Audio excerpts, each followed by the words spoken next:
देखिए, उर्दू के प्रति मेरा विशेष प्रेम कोई घटना नहीं है, कोई बड़ी बात नहीं है। मैं समझता हूँ इस देश में, इस इतने बड़े पंडाल में एक इंसान खड़ा होकर मुझे बोल दे कि मैं 2 मिनट बात करूंगा बगैर उर्दू के।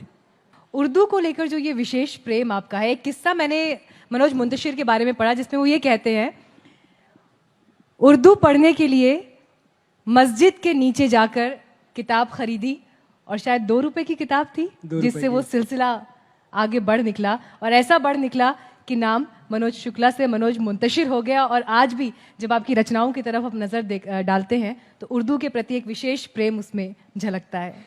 देखिए, उर्दू के प्रति मेरा विशेष प्रेम कोई घटना नहीं है, कोई बड़ी बात नहीं है। मैं समझता हूँ इस देश में, इस इतने बड़े पंडाल में एक इंसान खड़ा होकर मुझे बोल दे कि मैं 2 मिनट बात करूंगा बगैर उर्दू के, तो मैं उसके आगे झुक जाऊंगा। हो ही नहीं सकता। हमारी साझी विरासत है। जितना राणा प्रताप हमारे हैं उतने अकबर हमारे हैं। तो जब आप इस पे जाएंगे कि आप एक जबान को पूरी तरह से निकाल के फेंकने की कोशिश करेंगे हमारी तरबियत से, हमारे संस्कार से, तो बहुत बड़ी गड़बड़ हो जाएगी। क्योंकि जबान तो निकलेगी नहीं, लेकिन जो हमारी यूनिटी है उस पर ज़रूर असर पड़ जाएगा। तो बड़ी बड़ी खूबसूरत ज़बान है। और मैं तो ये कहता हूँ कि एक मामूली सी बात अगर आपको कहनी हो कि भैया 1 कप चाय ले आओ, तो भी आप शुद्ध हिंदी में ये बात नहीं बोल सकते। आप इसको बोलने के लिए कई लफ्ज़ों, कई तरह के, कई भाषाओं का इस्तेमाल करेंगे, तब आप इतनी मामूली बात कह पाएंगे कि 1 कप चाय पिला दो।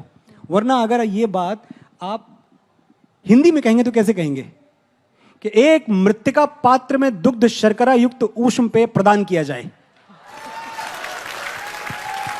तो हिंदी में चाय दोस्तों ऐसे मांगी जाती है। और चलिए, आप उर्दू वाले हैं, अब आप उर्दू में ही चाय मांगेंगे। वैसा आप हिंदुस्तानी जबान से कोई लेना देना आपका है नहीं, तो आप ऐसे मांगेंगे कि एक लबरेज़े तपिश प्यालाए बरगे बरतानिया पेश किया जाए। तो मनोज मुंतशिर सिर्फ एक जबान का शायर है जो खालिस हिंदुस्तानी है। मैं चाय को चाय कहता हूं और मेरी शायरी भी चाय को चाय कहती है। आप तो अमेठी में भी रहे, फिर इलाहाबाद भी मूव हुए, और जिस तरह से आप गंगा जमुनी तहजीब का यहाँ जिक्र कर रहे हैं, बड़ा खूबसूरत ये एहसास है। लेकिन फिर ऐसे ही दौर में जब इलाहाबाद का नाम बदल के प्रयागराज हो जाता है, एक कवि की नज़र उसे किस तरह से देखती है? नहीं, इलाहाबाद का नाम बदल के प्रयागराज हो जाता है तो मुझे तकलीफ होती है। और इसलिए तकलीफ होती है क्योंकि मेरी तमाम यादें इलाहाबाद की हैं। तो मुझे ऐसे ही लगता है जैसे मेरी माँ का नाम किसी ने बदल दिया।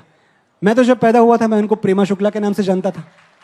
अब अचानक कल कोई आए और बोले अब इनका नाम सविता है, तो मैं सविता से कनेक्ट कैसे करूंगा? मेरी माँ का नाम प्रेमा शुक्ला है, मैं वही नाम जानता हूं। तो मुझे नहीं पता क्या इसके पीछे वजह हैं। आप बदले नाम, लेकिन जब तक इलाहाबाद वालों में इलाहाबादी पना बाकी है तब तक सब ठीक है।